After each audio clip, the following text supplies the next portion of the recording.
अंतर्यामी का निरूपण। जो पृथ्वी में रहने वाला पृथ्वी के भीतर है, जिसे पृथ्वी नहीं जानती, जिसका पृथ्वी शरीर है और जो भीतर रहकर पृथ्वी का नियमन करता है, वे तुम्हारा आत्मा अंतर्यामी अमृत है। जो पृथ्वी में रहने वाला है वह अंतर्यामी है, किंतु पृथ्वी में तो सभी रहते हैं, अतः इससे सर्वत्र अंतर्यामी का प्रसंग ना हो जाए, इसलिए उसका विशेषण बतलाते हैं। जो पृथ्वी के अंतर भीतर है, इससे ये शंका हो सकती है कि पृथ्वी देवता ही अंतर्यामी है, इसलिए फिर कहते हैं जिस अंतर्यामी को पृथ्वी देवता भी नहीं जानती कि मेरे भीतर और भी कोई है, जिसका पृथ्वी शरीर है, अर्थात पृथ्वी ही जिसका शरीर है, कोई और नहीं। यानी जो पृथ्वी देवता का शरीर है वही जिसका शरीर है। यहाँ शरीर शब्द उपलक्षणार्थक है, अर्थात केवल शरीर ही नहीं, पृथ्वी देवता का जो करण इंद्रिय है वही उसका करण भी है। पृथ्वी देवता को कार्य और करण, देह और इंद्रिय उसके कर्मानुसार प्राप्त हुए हैं, वे ही इस अंतर्यामी के हैं, क्योंकि नित्य मुक्त होने के कारण उसके कोई स्वकर्म नहीं है। परार्थ कर्तव्यता, दूसरे के अर्थ को करना, ये अंतर्यामी का स्वभाव है। अतः जो दूसरे के देह और इंद्रिय हैं, वे ही इसके भी हैं, स्वतः इसके कोई देह या इंद्रिय नहीं है। इसी से श्रुति कहती है कि जिसका पृथ्वी शरीर है, देवता के देह और इंद्रियों की प्रवृत्ति निवृत्ति साक्षी मात्र ईश्वर के सानिध्य से नियमानुसार हुआ करती है। जो ऐसा नारायण संज्ञक ईश्वर पृथ्वी देवता को नियमित करता है, पृथ्वी के भीतर विद्यमान रहकर अपने व्यापार में नियुक्त करता है। ये तुम्हारा आत्मा है, तुम्हारा अर्थात तुम्हारा और मेरा समस्त प्राणियों का आत्मा है। इस प्रकार तो तुम्हारा ये कथन सबके उपलक्षण के लिए है।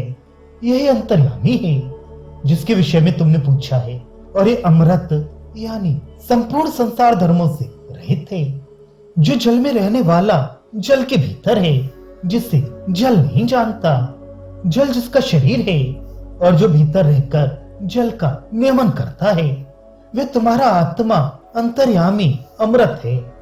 जो अग्नि में रहने वाला अग्नि के भीतर है, जिसे अग्नि नहीं जानता, अग्नि जिसका शरीर है और जो भीतर रहकर अग्नि का नियमन करता है, वे तुम्हारा आत्मा अंतर्यामी अमृत है। जो अंतरिक्ष में रहने वाला अंतरिक्ष के भीतर है, जिसे अंतरिक्ष नहीं जानता, अंतरिक्ष जिसका शरीर है और जो भीतर रहकर अंतरिक्ष का नियमन करता है, वे तुम्हारा आत्मा अंतर्यामी अमृत है।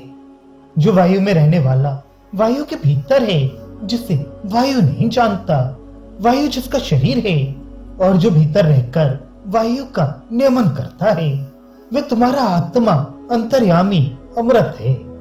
जो द्युलोक में रहने वाला द्युलोक के भीतर है, जिसे द्युलोक नहीं जानता, द्युलोक जिसका शरीर है और जो भीतर रहकर द्युलोक का नियमन करता है, वे तुम्हारा आत्मा अंतर्यामी अमृत है। जो आदित्य में रहने वाला आदित्य के भीतर है, जिसे आदित्य नहीं जानता, आदित्य जिसका शरीर है और जो भीतर रहकर आदित्य का नियमन करता है, वे तुम्हारा आत्मा अंतर्यामी अमृत है। जो दिशाओं में रहने वाला दिशाओं के भीतर है, जिसे दिशाएं नहीं जानती, दिशाएं जिसका शरीर है और जो भीतर रहकर दिशाओं का नियमन करता है, वे तुम्हारा आत्मा अंतर्यामी अमृत है। जो चंद्रमा और ताराओं में रहने वाला चंद्रमा और ताराओं के भीतर है, जिसे चंद्रमा और ताराएं नहीं जानती, चंद्रमा और ताराएं जिसका शरीर है और जो भीतर रहकर चंद्रमा और ताराओं का नियमन करता है, वे तुम्हारा आत्मा अंतर्यामी अमृत है। जो आकाश में रहने वाला आकाश के भीतर है, जिसे आकाश नहीं जानता, आकाश जिसका शरीर है और जो भीतर रहकर आकाश का नियमन करता है, वे तुम्हारा आत्मा अंतर्यामी अमृत है। जो तम में रहने वाला तम के भीतर है, जिसे तम नहीं जानता, तम जिसका शरीर है और जो भीतर रहकर तम का नियमन करता है, वे तुम्हारा आत्मा अंतर्यामी अमृत है, जो तेज में रहने वाला तेज के भीतर है, जिसे तेज नहीं जानता, तेज जिसका शरीर है और जो भीतर रहकर तेज का नियमन करता है, वह तुम्हारा आत्मा अंतर्यामी अमृत है। यह अधिदैवत दर्शन हुआ, आगे अधिभूत दर्शन है। शेष सब तृतीय मंत्र के समान ही है, जो जल में, अग्नि में, अंतरिक्ष में, वायु में, भूलोक में, आदित्य में, दिशाओं में, चंद्रमा एवं ताराओं में और आकाश में रहने वाला है, जो तम अर्थात आवरणात्मक वाहितम में, तेज अर्थात तम से विपरीत सामान्य प्रकाश में रहने वाला है। इस प्रकार यह अंतर्यामी विषयक अधिदैवत देवांतर्गत दर्शन है। इससे आगे अधिभूत दर्शन है। ब्रह्मा से लेकर स्तंभ पर्यंत समस्त भूतों में जो अंतर्यामी दर्शन है, वह अधिभूत दर्शन है, जो समस्त भूतों में स्थित रहने वाला समस्त भूतों के भीतर है, जिसे समस्त भूत नहीं जानते, समस्त भूत जिसके शरीर है और जो भीतर रहकर समस्त भूतों का नियमन करता है, वह तुम्हारा आत्मा अंतर्यामी अमृत है। यह अधिभूत दर्शन है। अब अध्यात्म दर्शन कहा जाता है, जो प्राण में रहने वाला प्राण के भीतर है, जिसे प्राण नहीं जानता, प्राण जिसका शरीर है और जो भीतर रहकर प्राण का नियमन करता है, वह तुम्हारा आत्मा अंतर्यामी अमृत है। जो वाणी में रहने वाला वाणी के भीतर है, जिसे वाणी नहीं जानती, वाणी जिसका शरीर है और जो भीतर रहकर वाणी का नियमन करता है, वह तुम्हारा आत्मा अंतर्यामी अमृत है।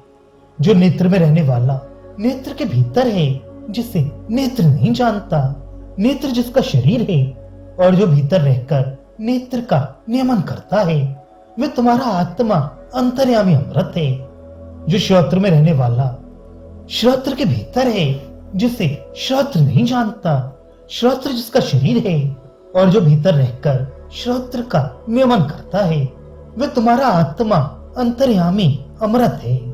जो मन में रहने वाला मन के भीतर है, जिसे मन नहीं जानता, मन जिसका शरीर है और जो भीतर रहकर मन का नियमन करता है, वह तुम्हारा आत्मा अंतर्यामी अमृत है। जो त्वक में रहने वाला त्वक के भीतर है, जिसे त्वक नहीं जानती, त्वक जिसका शरीर है और जो भीतर रहकर त्वक का नियमन करता है, वह तुम्हारा आत्मा अंतर्यामी अमृत है। जो विज्ञान में रहने वाला विज्ञान के भीतर है, जिसे विज्ञान नहीं जानता, विज्ञान जिसका शरीर है और जो भीतर रहकर विज्ञान का नियमन करता है, वह तुम्हारा आत्मा अंतर्यामी अमृत है।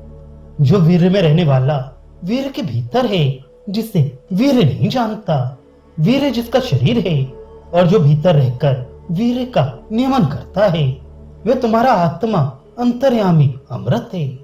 वह दिखाई न देने वाला किंतु देखने वाला है, सुनाई न देने वाला किंतु सुनने वाला है, मनन का विषय ना होने वाला किंतु मनन करने वाला है, और विशेषतया ज्ञात ना होने वाला किंतु विशेष रूप से जानने वाला है। ये तुम्हारा आत्मा अंतर्यामी अमृत है। इससे भिन्न सब नाशवान है। इसके पश्चात अरुण का पुत्र उद्दालक प्रश्न करने से निवृत्त हो गया।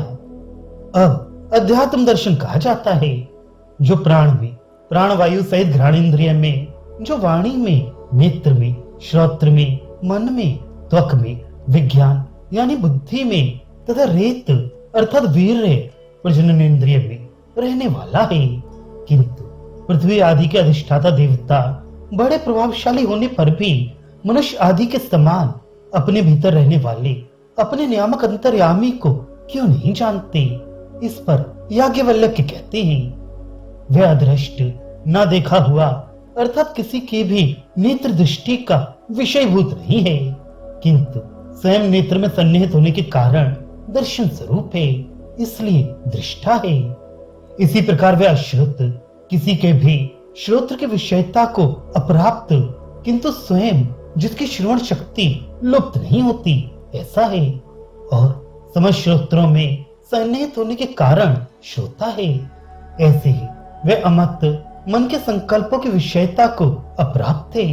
क्योंकि सब लोग देखे सुने पदार्थों का ही संकल्प करते हैं, अतः दृष्ट और अश्रुत होने के कारण ही वह अमत है तथा मनन शक्ति लुप्त न होने से और समस्त मनों में सन्निहित होने के कारण वह मनता है।